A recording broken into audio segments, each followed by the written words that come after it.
Hello, YouTube. What's your favorite scary movie? All right, so today I'm going to be ranking the Scream films from least favorite to my top Scream film or my favorite. Now, I will start out by saying that Scream to me is a very easy to watch series, right? It's a good, accessible horror series that I could rewatch multiple times and still enjoy them. It's one of those horror films. It's meta. It tells you the rules of horror and then breaks those rules. And some people still fall for the same things they're warned against. So that's what I love about the series. It constantly subverts expectations, and it's not always who's doing it and why. That is what I love about them. Is you never know who it is, or sometimes you do, but it's fun to figure out who did it and why. The motive is a lot of times the most interesting part of it. Sometimes even if you know who it is, you don't know the why, and that to me makes for an intriguing franchise. So let's go ahead and talk about a few more aspects, and I'll get into my rankings. So I thank you for tuning in today. And I will say I like The Mask. I think it's creepy, it's scary. You see that mask late at night, you're walking around and someone's just walking towards you with a knife. I think that part of it is scary, and that's another aspect that I love about it. They have also done a good job with bringing in these different actors and actresses that are really good, have a lot of talent, and then they'll kill them off really quickly. So aka Drew Barrymore, Samara Weaving, Lucy Hale, among others. And I like that they do the stab parody films. And I actually talked to a guy when I was at Flashback Weekend Chicago recently here in this past week. And he said he thinks it would be a great idea to do a stab film where we're getting a parody kind of in between to kind of revitalize or change up, I should say, the franchise. So that would be really interesting to kind of have a parody film go in there before they do another Scream. Um, if they didn't do another Scream, I wouldn't be heartbroken. I think six of them is a good amount. I just hope they take their time and make it good. I have some concerns. I won't get into that right now, but maybe at a future video. Okay, so at the bottom of the list is within this trilogy. Scream 3 is my least favorite. I put that in sixth place. Once again, all of these are still good. There's something I enjoy. What I enjoy in this one, Scream 3 is the only one with a solo killer, one ghost face, and I really like that. The thing about this one is we were at that point where Columbine happened, so they had to censor things. I get that, but the movie feels cheesy at times, and the whole thing with like someone you think's dead not actually being dead as the killer, that was really interesting aspect. And that was that was not the first time they've done that in this franchise, but I really enjoy that. And like I said, this is the only one where there's only one killer, so that is the one highlight of Scream 3. And I do like the cast in this and the cameos, but it's still a good film. It just feels off compared to the rest of the series though, to where it still belongs in the franchise, but it went a totally different direction than what the typical Scream films do. So for that reason, I have to put it in last place. Still good. I'll rewatch this. I'll rewatch the whole series still and enjoy the heck out of it. But I'm just telling you that three's my least favorite. In fifth place is Scream 2, the follow up to Scream. While the killer reveal is great, well done, shocking even, I enjoy this film, especially the scene where her and her friend, Sydney and her friend, are trying to get out of the car, and Ghostface is knocked out in the front seat and they have to crawl over him to get out. That is one of the most like jump scare, or hey, are they going to make it, like you're rooting for them. So I like that. A lot of things they did in Scream 2 were really well executed. It's still a good film, especially at the beginning in the theater. I really enjoy that scene and the way they did that whole thing where you don't know if it's really her boyfriend or not, and that was really cool. idea that was executed well. And there was still a lot of like the top creative things were done. And it's not that I don't enjoy this. I love the killers. I like the red herrings. I just can't place it higher than fifth place at this point. In fourth place, this one I kind of go back and forth on, but in fourth place, I'm going to go with Scream 4. And the reason I give this fourth place is this film is great. I really enjoy it. I like the whole thing with the like streaming and all that, like live recording the killings. That was a really cool concept. What makes this such a good film, in my opinion, is the killer reveal. There's two of them. Now, I'll be honest, Charlie, a very weak Ghostface, in my opinion. Just not that exciting or intriguing, and his motives kind of shitty. And I just don't like that part of it. That's why this gets brought down a little bit, is because of the killer reveal. It goes up though. The reason why it's in, I can go ahead and say this is in fourth place, is because Scream 4 Jill is one of the best, in my opinion, one of the best Ghostface reveals and one of the big twists. I actually did, when I was watching this with some friends, I had never seen this one, neither had they. I did call who the killers were the first time I watched this. This is one of the few, though. I can openly admit that I have not called the killers right in most of the films. But Scream 4 is really well done. I like the ensemble. I like the Jill reveal. I like that they were showing, hey, the censorship is over now. We can do a lot more crazy stuff. The kills are pretty brutal. There's one that's really gross where I had to look away because I'm like, ooh, it looks like like they say, a meat market, where they cut one of the friends up pretty good. But this was a really well executed film. So all of these films I enjoy, but the top four are amongst my favorite horror films. In third place, we have Scream. They call it the Scream 5. Scream 5, I enjoy it. I like the fact that they're doing the old cast with the new. You're introducing Jenna Ortega and Melissa Barrera, Jasmine, Savoy. You got Jack Quaid in there, Mason Gooding. I really like the new cast in this a lot. Like the Tara Sam relationship is one of my favorites in the franchise. I really like them as sisters. If you see them in real life, you actually could believe they were sisters, which I really like. And the opening sequence, they typically do kill off someone, but or the fact that Tara Ortega's character survives the opening, but with some very severe injuries, I like that. And this poor helpless girl in the hospital, pretty well defenseless, still healing, and just going through it. Her acting is incredible, and this is one of the highlights for her. And I really enjoy a lot of what they did in this. There's a scene where one of the characters is out of his car and he's going to pee outside on the building, and the car starts and the music's playing and Ghostface gets him. That's one of the best like quick kills in my opinion. The fact that they named a character after the late Wes Craven was really good, and the reveal of who the killer is. Liv was a red herring, but and she says some things that make you wonder. I still think it would have been really, really interesting to have had a different killer, maybe. I mean, I love Amber as a killer. I think she does a really good job in this.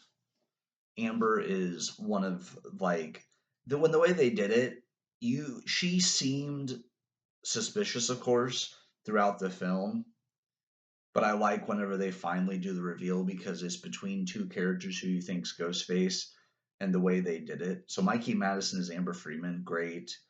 Richie Kirsch, a great killer. He plays the nice guy, good supportive boyfriend so well, and he has a lot of charm and he's really funny. Like his timing is just great.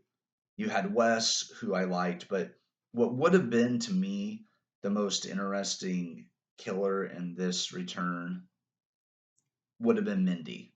Mindy would have been interesting to be revealed as the killer. I'm glad they didn't go that direction, but it would have been really cool to have seen Mindy as the killer because of all of her knowledge.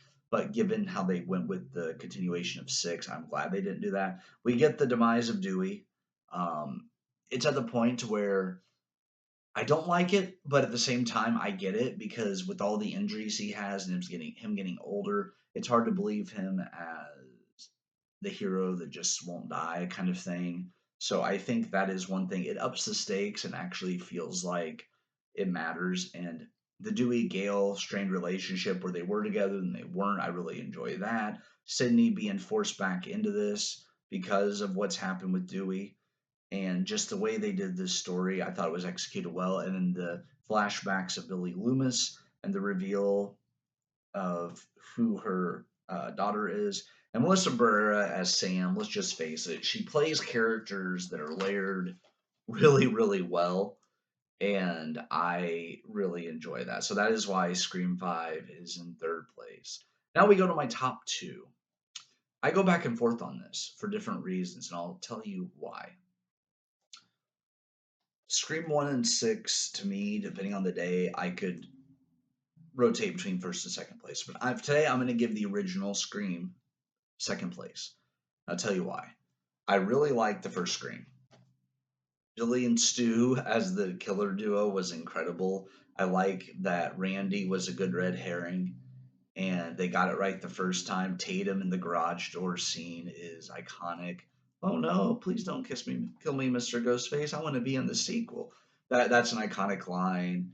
And Dewey in this as a new officer trying to like work his way up and also trying to protect Sydney. I really like that. And that would have been a great twist if Dewey would have been the killer. But they went with Billy and Stu and Matthew Lillard, his quirkiness, his energy. I think he's the only actor that was able to make Stu work. If it had been anybody else, I don't think people would care about as like Stu as much, but he plays that so well. I'm feeling woozy here. I just love that. And then Ski Ulrich as Billy Loomis, incredible that duo together.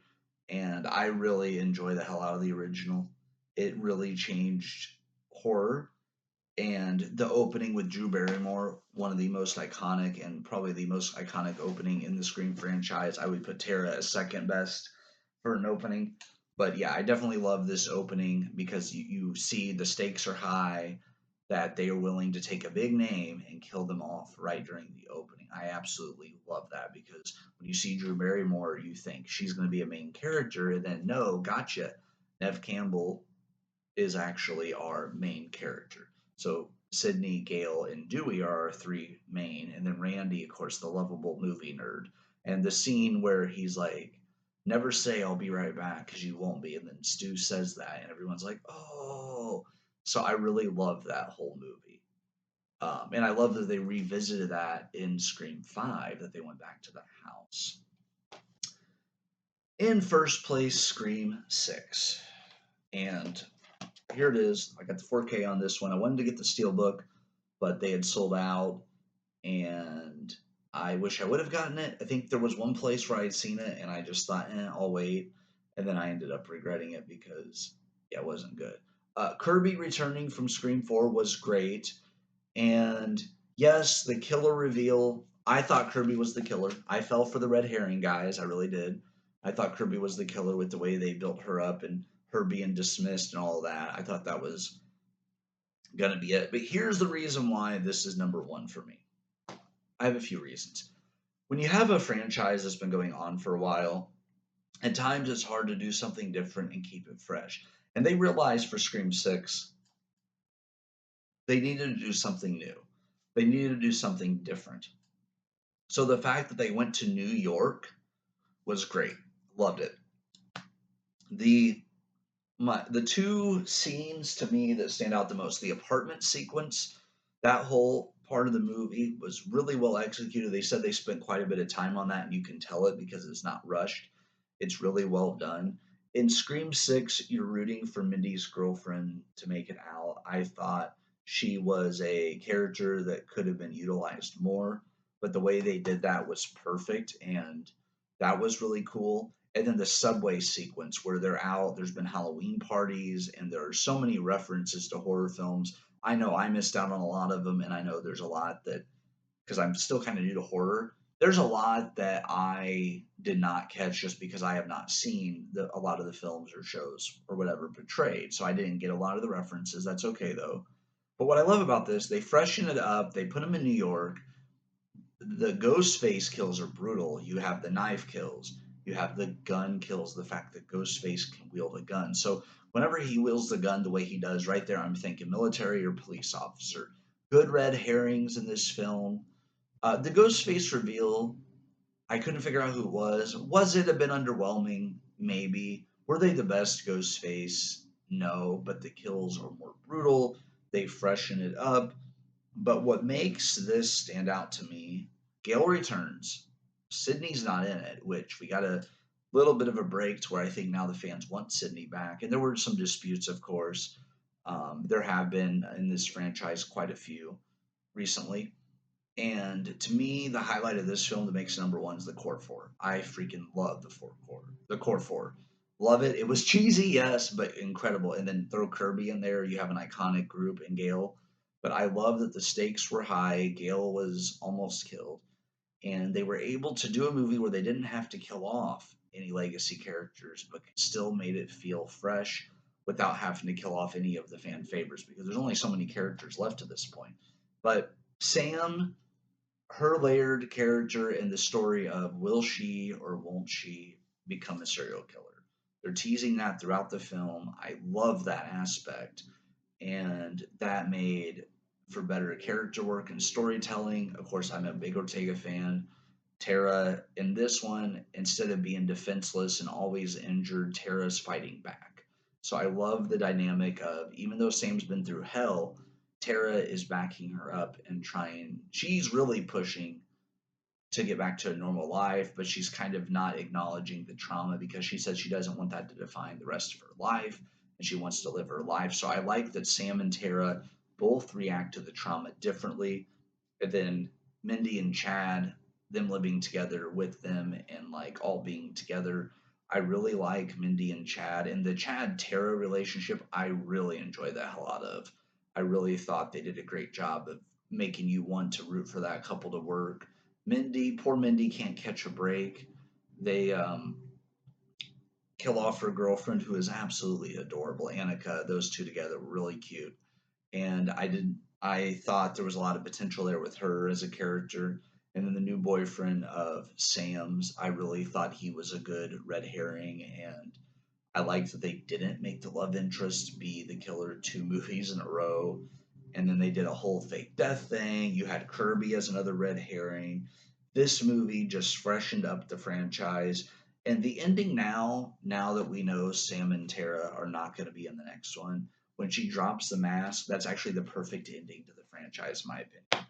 And it wraps up the Carpenter sisters pretty well. The fact that they just walk away and they can, do whatever they want. But I would not be opposed to them not doing more Scream films because, as I told one of my friends, I just love the core four and wish they would have taken their time and not really gotten mad. The studio, I think, made a huge mistake in dismissing Barrera because she was one of the highlights of this, and that meant they also lost Ortega and possibly the whole core four. I just do not like that. I think that they made a mistake. So that's my ranking of the Scream films. Let me know your ranking in the comments because I've been watching different rankings and they're all different. Like I watched a couple within the last couple of days here, and I saw one where they put the original first and they put three last, and then I saw another one where they put four as last. So I really want to hear in the comments your rankings of the Scream films from your least favorite to favorite. Who are your favorite characters and why? I would say my favorite characters throughout the series, I would say Dewey, Sam, Sydney, Tara, um, Mindy, Randy, Gale, Kirby, Chad. Those are my favorites.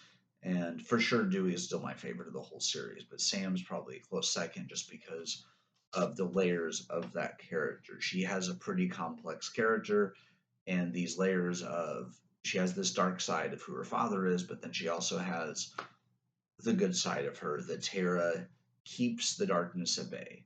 Every now and then she does give in to the darkness, but Tara pulls her back every time. So I like their sister relationship. So yeah, that is my ranking, guys. I hope you take care, and we will have more videos coming at you soon.